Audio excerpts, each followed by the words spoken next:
So friends, today we will discuss about chemical bond and types of chemical bond. So before starting this topic, just click on subscribe button and like the video. So let's start our topic. So friends, now we study about chemical bond. As you know that what is chemical bond means, अगर कोई भी compound बना हुआ है तो उस compound में chemical bond होगा ही होगा। मीन जैसे हम एग्जांपल लेते हैं CH4, ये कंपाउंड है, इस कंपाउंड के अंदर कोई ना कोई बॉन्ड बॉन्ड होगा ही। और उस बॉन्ड को हम कैसे पहचानेंगे और कैसे इसे कैरेक्टराइज करेंगे, तो आइए सबसे पहले हम समझते हैं what is chemical bond. So the attraction force between various constituent. Friends, यहाँ पे कॉन्स्टिट्यूएंट का मतलब हो सकता है एटम, एटम और ions in different chemical species is called chemical bond. Mean किसी भी केमिकल स्पीशीज मतलब CH4 जैसे हो गया, O2 हो गया और H2 हो गया, इनके बीच जो सारे के बीच जो बॉन्ड बनेगा वही केमिकल बॉन्ड होता है। But friend, there is one problem that types of chemical bond is categorized into many type. Means let me study about this. So friends, today we will discuss about chemical bond. So before discuss the chemical bond, first of all take an example that was CH4 example ले लिए।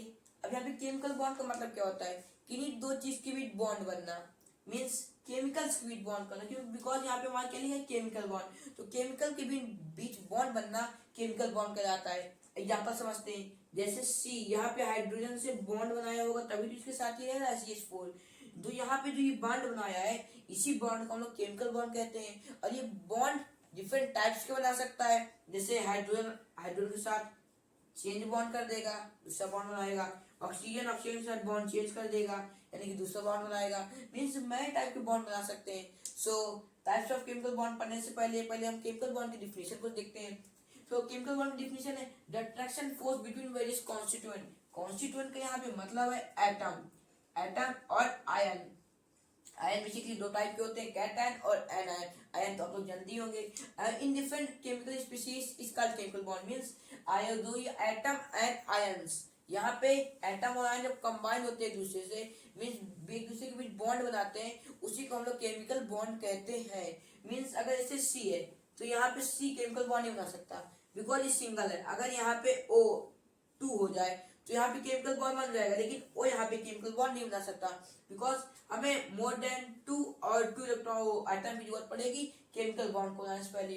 सो in this video we will discuss about types of chemical bond, that was ionic, covalent and metallic. So friends, our chemical bond is categorized into only two parts, and our first part is interatomic and our second part is intermolecular. Only two kind of chemical bond are there in chemistry, but there are many types of chemical bond in that two species. Means this is ionic bond, covalent bond and metallic bond. Ionic bond यहाँ पे आता है, ionic bond इंटरएटॉमिक bond के अंदर में आता है, and covalent bond भी इंटरएटॉमिक बॉन्ड के अंदर ही आता है, and as well as metallic bond भी इसी के अंदर में आता है। एंड जो इंटरमॉलिक्यूलर बॉन्ड होता है इसके अंदर में आता है van der Waals. Friends, van der Waals is not a kind of bond, it is a kind of force that act between the gases to make a bond between them. Wonder वाली यूज फॉर गैस में use होता है, means gas में होता है ताकि gas को combine कर सके। और एंड यहाँ पे एक बॉन्ड होता है जो होती है H bond, means hydrogen bond. ये इंटरमॉलिक्यूलर एंड इंटरएटॉमिक दो बॉन्ड होते हैं। एक होता है इंटरमॉलिक्यूलर जिसमें होता है van der Waal force H bond, and एक होता है इंटरएटॉमिक बॉन्ड इसमें होता है ionic, covalent and metallic bond. So इनमें से दो प्रकार के बॉन्ड है, तो इसमें से हम सबसे पहले कैटेगराइज कर लेते हैं कि इंटरमॉलिक्यूलर और इंटरएटॉमिक बॉन्ड में कौन वीक है कौन स्ट्रांग है। तो सबसे पहले इंटरमॉलिक्यूलर बॉन्ड में इसमें 2 से लेके 40 किलो जूल पर मोल की एनर्जी लगती है, पर यहाँ पे जो इंटरएटॉमिक बॉन्ड है इसमें 200 जूल से 400 किलो जूल पर मोल तक लगती है। मीन्स 200 से 400 किलो जूल पर मोल एनर्जी लगती है इन्हें ब्रेक करने में, और 240 kg और किलो जूल पर मोल लगती है। मीन्स ये हो गए हमारे weak bond, van der Waal force and H bond, ये वीक हो गए। एंड यहाँ पे ionic, covalent and metallic strong bond हो गए। So in this video we will study about ionic, covalent and metallic. So in brief, so first we will read about ionic bond. So friends, our first chemical bond was our first chemical bond was ionic bond. So first we read ionic bond. So सबसे पहले we clear out that ionic bond was bond that is bond that was found between the ions. Means यहाँ पे ionic से हमें clear हो रहा है friends, ion के बीच में found किया जाता है. तो सबसे पहले इसकी definition देखते हैं. Ionic bond is a type of chemical bond which involves a transfer of electron from one atom or molecule to another. Means अब यहाँ पे फ्रेंड्स एग्जांपल समझते हैं. एग्जांपल ले लेते हैं Na+ यानी कि sodium chloride common salt example ले लिए. और यहाँ पे आयंस किसके किसके बनेंगे, Na+, Cl-. हमें एक चीज और हमें यहाँ पे नोटिस करना पड़ेगा कि प्लस किसको कहते हैं, प्लस आयन किसको कहते हैं और माइनस आयन किसको कहते हैं. तो प्लस आयन हम लोग कहते हैं कैट आयन को एंड माइनस आयन कहते हैं हम लोग एन आयन को. तो इतना क्लियर है फ्रेंड्स, ये हमें जरा जरूरी है आयोनिक बॉन्ड को पढ़ने के लिए. अब एग्जांपल लिख लेते हैं. जैसे Na के लास्ट ऑर्बिट में हमारे 1 इलेक्ट्रॉन मींस 2 8 1 इसके इलेक्ट्रॉनिक कॉन्फ़िगरेशन है एंड लास्ट ऑर्बिट में 1 इलेक्ट्रॉन है. तो वैलेंस इलेक्ट्रॉन से कहेंगे वैलेंस इलेक्ट्रॉन ये बना हुआ है. और क्लोरीन में इसका इलेक्ट्रॉनिक कॉन्फ़िगरेशन होता है 2 8 7. तो यहाँ पे लास्ट वाले ऑर्बिट में 7 इलेक्ट्रॉन है. मींस इसे एक इलेक्ट्रॉन गेन चाहिए और इसे एक इलेक्ट्रॉन हटाना है स्टेबल होने में टू कंप्लीट ऑक्टेट रूल. तो ये क्या करेगा, अपने इलेक्ट्रॉन दे देगा. तो सोडियम Na+ बनेगा तो इसका इलेक्ट्रॉनिक कॉन्फ़िगरेशन बनेगा 2 and 8. यहाँ पे जो क्लोरीन है इलेक्ट्रॉन ले लेगा तो इसका जो इलेक्ट्रॉनिक कॉन्फ़िगरेशन बनेगा 2 8 8. अब यहाँ भी ऑक्टेट है यहाँ भी ऑक्टेट है मींस ये कंप्लीट है. तो जो यहाँ पे Na है एंड Cl Na+ Cl- में जो यहाँ बॉन्ड बन रहा है फ्रेंड्स, यहाँ पे एक बॉन्ड का नाम है आयोनिक. फ्रेंड्स यहाँ का बॉन्ड का नाम है आयोनिक बॉन्ड. तो इतना फ्रेंड्स क्लियर हो गया. तो और first bond was ionic bond. Now we are going to our second bond. Now we are study our second chemical bond that was covalent bond. So हमने आयोनिक बॉन्ड में पढ़ा था कि आयोनिक बॉन्ड में ट्रांसफर होता है means electron का transfer होता है मीन्स उसे वो दे देता है. लेकिन कोवेलेंट बॉन्ड में ट्रांसफर नहीं होता, यहाँ पे शेयरिंग होती है मीन्स शेयर करते हैं इलेक्ट्रॉन एक दूसरे को. जैसे एग्जांपल ले लेते हैं. जैसे हमारे पास एक टावल है और 2 ब्रदर्स हैं. 2 ब्रदर्स उस टावल को यूज करते हैं मीन्स वो लोग एक दूसरे से टावल शेयर कर रहे हैं. अगर वो एक टावल एक ब्रदर की और दूसरी टावल दूसरी ब्रदर की हो जाए इसका मतलब हो जाएगा वो ट्रांसफर कर दिए. यानी मीन्स वो उसकी फिक्स टावल है और ये मेरी फिक्स टावल है लेकिन एक ही टावल से दोनों लोग यूज कर रहे हैं तो इसे शेयरिंग कहेंगे मीन्स शेयर करके यूज कर रहे हैं. तो इस तरीके होता है हमारा कोवेलेंट बॉन्ड जिसमें शेयरिंग होती है. तो इसको हम समझते हैं. सबसे पहले एक एग्जांपल ले लेके सबसे पहले एग्जांपल लेते हैं हम लोग CH4 एग्जांपल हो गया. तो सबसे पहले हमें ये नोटिस करना पड़ेगा कि C यहाँ पे C में आउटर मोस्ट में कितने एटम होंगे, आउटर मोस्ट सेल में 4 एटम होंगे. ऑलराइट, तो 4 एटम आउटर मोस्ट सेल में होंगे एंड देन उसके बाद H हमारे पास 4H हो गए. तो इसको साइड कर देते हैं. तो 4H है तो 1H इधर, H यहाँ पे, H यहाँ पे एंड H यहाँ पे. ये 4H भी हो गए. अब H के आउटर मोस्ट सेल में कितने इलेक्ट्रॉन होते हैं मीन्स 1 ही तो होते हैं क्योंकि हाइड्रोजन है. यहाँ भी 1 है, यहाँ भी 1 है एंड यहाँ भी 1 है. देन अब यहाँ पे हमें इन लोग का ऑक्टेट कंप्लीट करना पड़ेगा तभी तो ये स्टेबल होंगे. तो ऑक्टेट कंप्लीट करने के लिए ये हमने एक सर्कल बना दिया. ये सर्कल हो गया C के लिए. अब यहाँ पे काउंट करिए कि C में ऑक्टेट कंप्लीट है. यस 2 2 2 2 मीन्स 4 2 जा 8. तो यहाँ पे C का ऑक्टेट कंप्लीट है एंड हाइड्रोजन है तो हाइड्रोजन में यहाँ पे डुप्लेट रूट लगेगा. तो यहाँ पे अगर हम लोग ये सर्कल बनाए ऐसे तो ये 1 2 3 4 यहाँ पे चारों हाइड्रोजन का डुप्लेट रूल भी कंप्लीट मीन्स हाइड्रोजन भी स्टेबल एंड कार्बन भी स्टेबल, दोनों स्टेबल हो गए. तो ये केमिकल बॉन्ड हो जाएगा. अगर एटम स्टेबल नहीं हो रहा तो वहां पे केमिकल बॉन्ड हो ही नहीं सकता. अब नेक्स्ट एग्जांपल ले लेते हैं जो हमारा NH3 में N मींस नाइट्रोजन का आउटर मोस्ट सेल में 5 इलेक्ट्रॉन होते हैं. 1 2 3 4 5 इलेक्ट्रॉन हो गए एंड यहाँ पे H हमारे पास H हमारे पास 3 है मींस 3 रहेंगे 1 2 3. और H के आउटर मोस्ट सेल में 1 इलेक्ट्रॉन 1 1 1 इलेक्ट्रॉन हो गया. तो यहाँ पे अब देखिए ये इससे शेयर करेगा, ये इसका. तो यहाँ पे ये हो गया. यहाँ पे हाइड्रोजन का डुप्लेट कंप्लीट एंड यहाँ पे अगर ये साइकिल बन जाएगा पूरा सर्किल ऐसे तो ये बन जाएगा नाइट्रोजन के लिए। ये साइकिल ऐसे बनेगा, मीन्स यहाँ से जाएगा लाइक दैट। ये साइकिल ऐसे बनेगा तो ये पूरा पूरा नाइट्रोजन का जो है ऑक्टेट भी कंप्लीट, मीन्स नाइट्रोजन भी स्टेबल एंड हाइड्रोजन भी स्टेबल। तो यहाँ पे दोनों स्टेबल हो गए।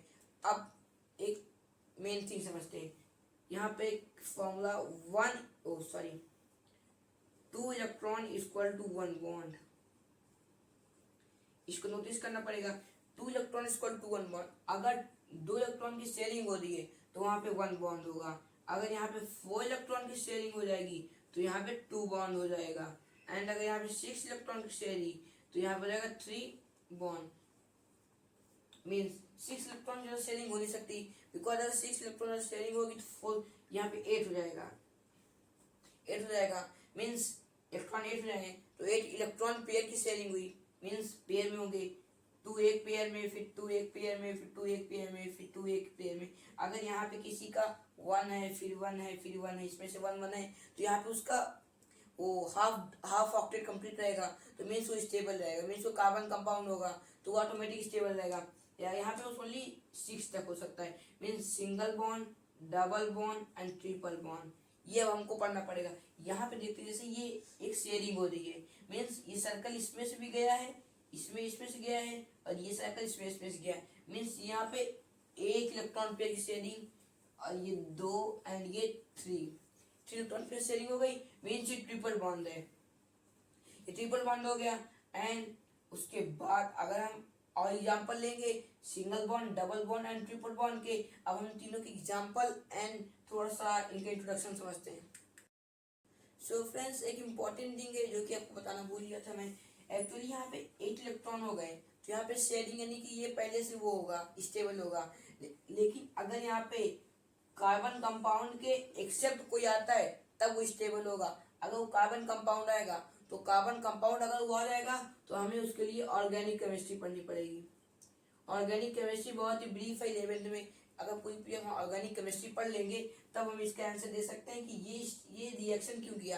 यानी रिएक्शन तो करेगा लेकिन ये कोई बॉन्ड नहीं है, यानी कि 4 बॉन्ड नहीं है, ट्रिपल बॉन्ड तक बस होता है।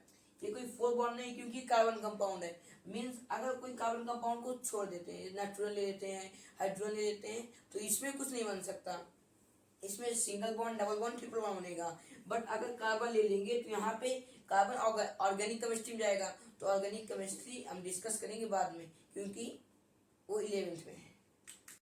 Now we are going to study about types of covalent bond. Covalent bond is basically of 3 types: single covalent bond, double covalent bond, and triple covalent bond. First of all, in single covalent bond, single electron pair is shared. Means single electron pair means 2 electron इस share होता है। And इसका example होगा chlorine gas.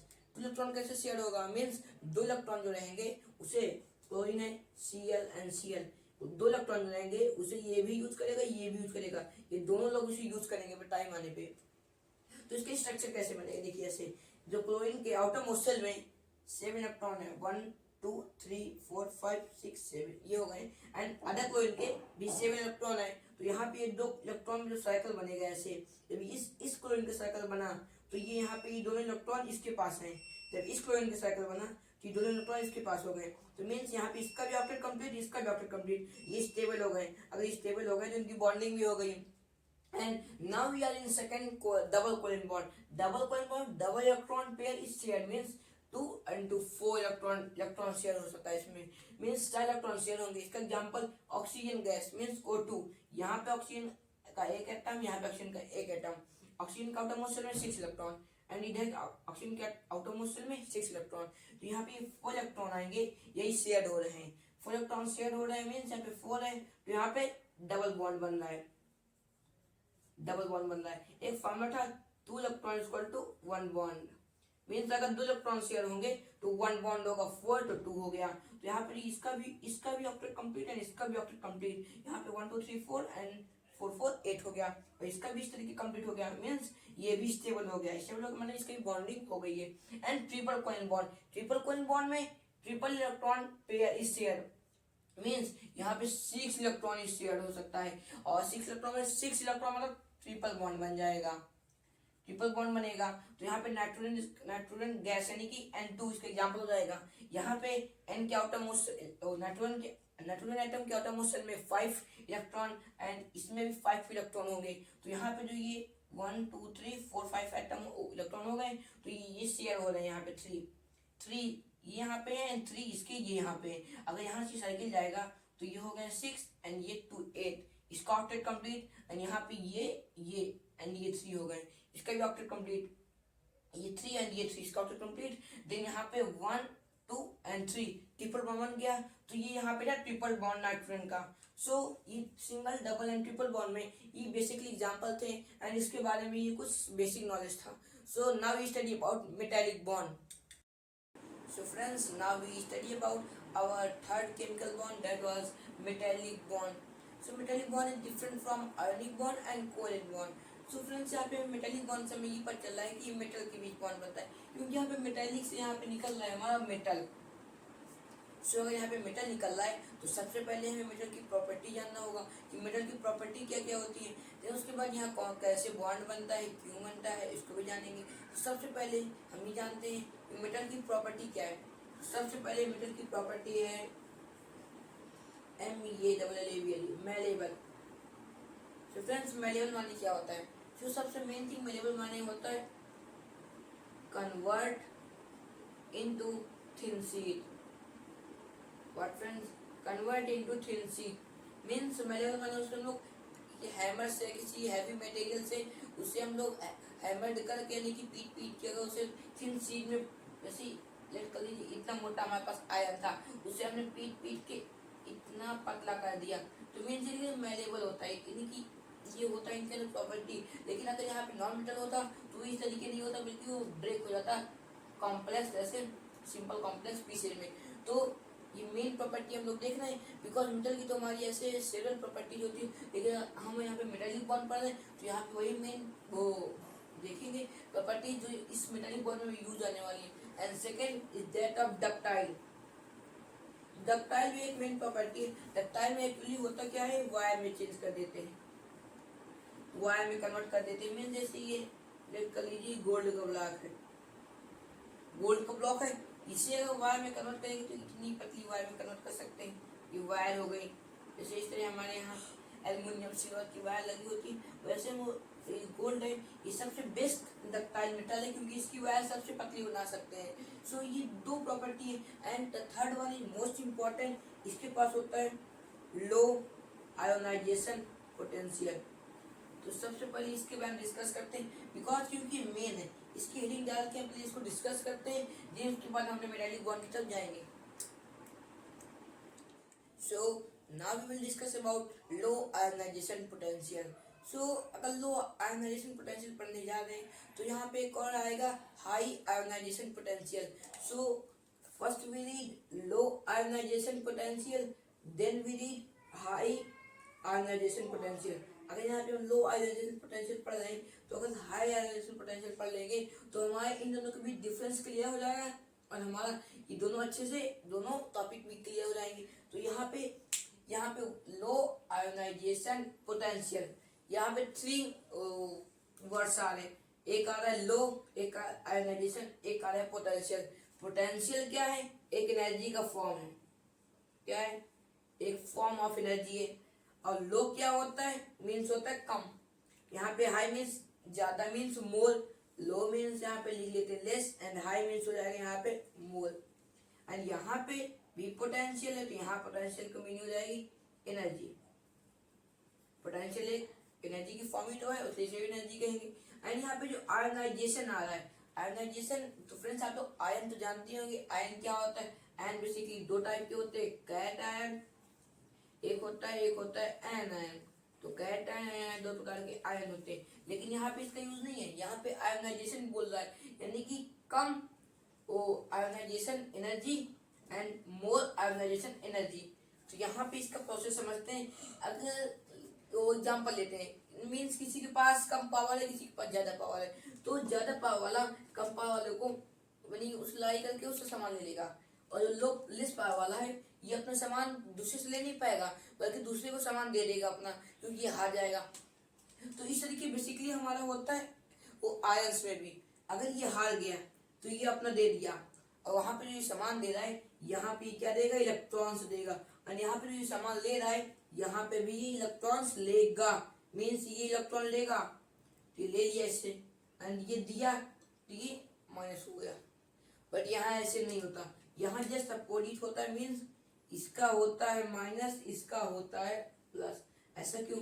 क्योंकि इसने electron दे दिया, means इसके पास ज्यादा था तो ये इसका प्रॉफिट दे दिया तो प्रॉफिट चल रहा है, और इसने लिया है तो ये लॉस में चल रहा है, इसलिए यहाँ माइनस यहाँ प्लस। लेकिन ये इसके पास कम एनर्जी होती है, वो हम समझेंगे 10th क्लास में, क्योंकि केमिस्ट्री में जब वहां पे आएंगे, जब हमारे पास सेल उसको जब आएगी एनर्जी, तो एनर्जी से मीन्स अगर वैलेंस सेल में 1 2 या 3 इलेक्ट्रॉन, लेकर ये 5 इलेक्ट्रॉन है, तो इनके पास सबकी एनर्जी टोटल मिला लेंगे तो एनर्जी ज्यादा हो जाएगी। तो जो सेंटर में ये रहेगा प्रोटॉन और न्यूट्रॉन, तो इससे ज्यादा अट्रैक्ट फोर्स बनी रहेगी। वैलेंस सेल की बात कर रहा हूँ मैं, तो यहाँ अट्रैक्ट ज्यादा फोर्स बनी रहेगी। अगर यहीं प्लेट कर लीजिए, यहाँ पे 2 है तो इन दोनों में कम फोर्स होगी, तो यहाँ पे ये अच्छे से बंद नहीं होंगे, लूजली होंगे। तो इनको हम लोग कह देते हैं लूजली इलेक्ट्रॉन्स। क्या कहते हैं? लूजली इलेक्ट्रॉन्स कहते हैं। उसीलिए इसमें लो होती है। मीन्स अगर ये किसी को दे देगा, लेकिन अगर यहाँ पे इसी की जगह हम लोग के पास 6 हो जाए कर लीजिए, तो ये किसी को देगा अपना कुछ, उससे ले लेगा ताकि इसका कंप्लीट हो जाए, स्टेबल हो जाए। इसी में लो आयनाइजेशन पोटेंशियल में हमारे ऑलवेज आते हैं मेटल्स। मेटल्स आते हैं लो आयनाइजेशन पोटेंशियल में, एंड नॉन मेटल आते हैं हाई आयनाइजेशन पोटेंशियल में। अब कभी भी मेटल नॉन मेटल यानी कि Cl हो गया नॉन मेटल, Cl कभी पॉजिटिव नहीं हो सकता, Cl हमेशा निगेटिव होता है क्योंकि दूसरे से वो लेता है। तो वो हो गया हाई आयनाइजेशन पोटेंशियल और उसमें लगेगा माइनस। तो इस तरीके यहाँ पे लो आयनाइजेशन पोटेंशियल मेटल में, जैसे मेटल में एग्जांपल हो जाएगा K प्लस, और यहाँ पे हो जाएगा Cl माइनस, यहाँ पे हो जाएगा Na प्लस। तो ये एग्जाम्पल है। तो इस तरीके बहुत सारे एग्जाम्पल है। अगर यहाँ पे +1 है, अगर यहाँ पे कर लेंगे फास्फोरस +3 हो जाएगा। अगर यहाँ पे कर लेंगे नाइट्रोजन तो उसमें हो जाएगा -3। तो फ्रेंड्स ये लो आयनाइजेशन और हाई आयनाइजेशन के बीच हमारा डिफरेंस था।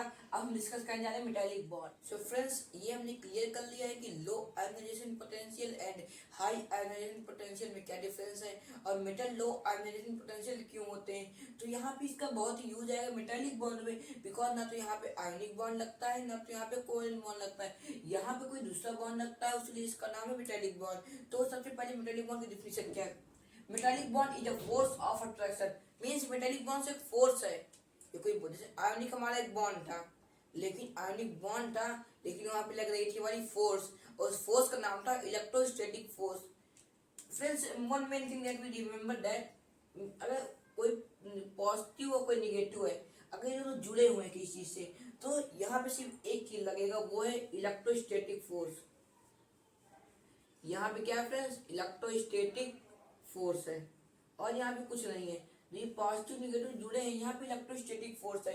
उसीलिए आयनिक बॉन्ड है लेकिन वहाँ पे इलेक्ट्रोस्टैटिक फोर्स लग रहा है। और जो वहाँ पे हम लोग को कोवैलेंट बॉन्ड हमने पढ़ा था, वहाँ शेयरिंग हो रही थी, तो शेयरिंग में बॉन्ड बन रहा था, ठीक है। अब यहाँ पे मेटालिक बॉन्ड बनेंगे, ये भी एक क्या है? फोर्स है। तो ये रिमेम्बर करना पड़ेगा हमें। Attraction between valence electron and metal atom. तो यहाँ पे हमें पता ही था कि मेटेलिक होता है तो मेटल एटम के बीच होगा, तो ये फोर्स लगता है मेटल्स के बीच लगता है। तो ये तो कहीं पॉसिबल नहीं है कि मेटल पॉजिटिव भी हो मेटल निगेटिव भी हो, ऐसा कभी नहीं होता। ये लगता है ओनली मेटल्स के बीच। तो ये कैसे लगता है, अब हम इसे एक्सप्लेन करेंगे ब्रीफ में, ताकि हम समझे कि मेटालिक बॉन्ड होता क्या है। एक्चुअली मेटालिक बॉन्ड में भी फोर्स लगती है, same to same electrostatic force भी मेटालिक बॉन्ड में यूज होती है, लेकिन वो कैसे यहाँ प्लस और माइनस आया वो डिस्कस करते हैं। नाउ फ्रेंड्स हम डिस्कस करने जा रहे हैं कि यहाँ पे इलेक्ट्रोस्टैटिक फोर्स कहाँ और कैसे लगती है। तो सबसे पहले एग्जांपल लेते हैं, मेटालिक शीट ले लिए। मेटालिक शीट उसमें मेटल्स की एटम होंगे, तो हमने पोटेशियम मीन्स के, इसके हमने मेटालिक शीट ले ली पोटेशियम की। इसमें पोटेशियम के एटम है। तो अब इन एटम में होता क्या है, जो इलेक्ट्रोस्टैटिक फोर्स लग जाती है और ये जुड़ जाते हैं। तो पोटेशियम के वैलेंस सेल में हमारे कितने इलेक्ट्रॉन होते हैं? उसके वैलेंस सेल में ओनली 1 इलेक्ट्रॉन होता है। और 1 इलेक्ट्रॉन एक्चुअली करेगा क्या? पोटेशियम है, 1 इलेक्ट्रॉन अपन लूज कर देगा। क्या करेगा फ्रेंड्स?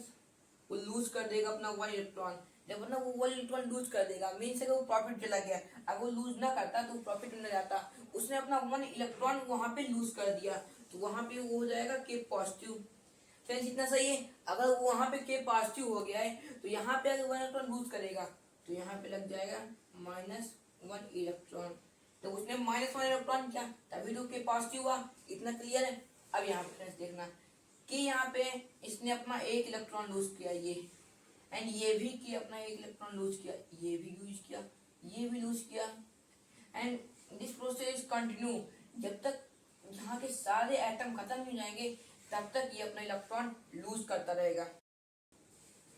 सो फ्रेंड्स इसने अब सारे एटम के हमारे इलेक्ट्रॉन लूज हो चुके हैं, तो ये इलेक्ट्रॉन लूज हुई, मेटालिक शीट कुछ इस तरह दिखेगी, लेकिन नहीं, ये मेटालिक शीट इस तरह दिखेगी। अब यहाँ पे जो हम ड्रा करने जा रहे हैं ये इलेक्ट्रॉन के लूज करने के बाद मेटालिक शीट दिखेगी। मीन्स यहाँ पे पॉजिटिव है, मीन्स पोटेशियम, पोटेशियम को हम पॉजिटिव लिख सकते हैं। यहाँ पे पॉजिटिव चार्ज लगाए, यहाँ पोटेशियम को हम पॉजिटिव लिख सकते हैं, और एक इलेक्ट्रॉन माइनस किया तो ये इलेक्ट्रॉन माइनस यहाँ पे है, तो यहाँ पे तो इलेक्ट्रॉन माइनस होगा, तो सबसे पहले इसको माइनस कर लेते हैं। तो फ्रेंड्स हमारे यहाँ पे भी माइनस हो गए, मीन्स इलेक्ट्रॉन यहाँ पे भी माइनस हो गए। अब यहाँ पे ये पॉजिटिव है पोटेशियम, एंड निगेटिव यहाँ पे क्या है electron, and positive and negative के बीच तो फ्रेंड्स आप जानते हैं फोर्स लगता है, इस फोर्स का नाम है इलेक्ट्रोस्टैटिक फोर्स।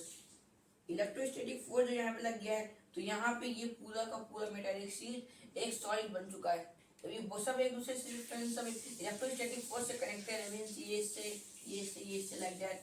लेकिन there is one confusion, means अगर हमारे पास आ गया Fe फेरस 2+, तो यहाँ पे ये कैसे होगा, क्योंकि ये भी 2 इलेक्ट्रॉन यूज कर रहा है, तो यहाँ पे हो जाएगा, यहाँ पे 2+ लगेंगे, मींस इस सर्किल के अंदर 1+ और लगेगा, और यहाँ पे ये इलेक्ट्रॉन गया, ये 2 इलेक्ट्रॉन माइनस होंगे, तो यहाँ पे बैलेंस हो जाएगा, ये 2 इलेक्ट्रॉन ये हो गए। तो ये कंफ्यूजन था, एक तो दूर हो गया। लेकिन फेस में भी कैसे होगा, और यहाँ पे अगर 3 का जाता है फास्फोरस में 3+ होता है, फास्फोरस में 3+ होता है, तो यहाँ पे हो जाएगा 3+ पॉजिटिव जाएगा, एंड जो यहाँ पे बनेंगे ये माइनस भी 3 बनेंगे, मीन्स इलेक्ट्रॉन भी 3 बनेंगे। तो यहाँ पे पूरा का पूरा कॉम्बिनेशन होता है किससे, इलेक्ट्रोस्टैटिक फोर्स से। तो इलेक्ट्रोस्टैटिक फोर्स यहाँ पे फ्रेंड्स क्लियर है। जब यहाँ पे इलेक्ट्रोस्टैटिक फोर्स क्लियर हो गई तो ये पूरा पूरा बॉन्ड बन गया है, और उसी को हम लोग ने मेटालिक बॉन्ड कहा है। तो यहाँ पे दिया है force of attraction between valence electron and metal atom.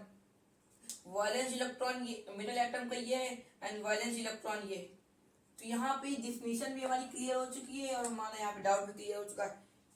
ये यहाँ पे ये हमारा वैलेंस इलेक्ट्रॉन था जो उसमें से बाहर किया हमने, एंड ये हमारा मेटल एटम है जो है पोटेशियम पॉजिटिव। तो फ्रेंड्स ये था मेटालिक बॉन्ड के बारे में। सो अगर आपको वीडियो अच्छा लगा हो तो लाइक एंड चैनल को सब्सक्राइब करके जाइएगा।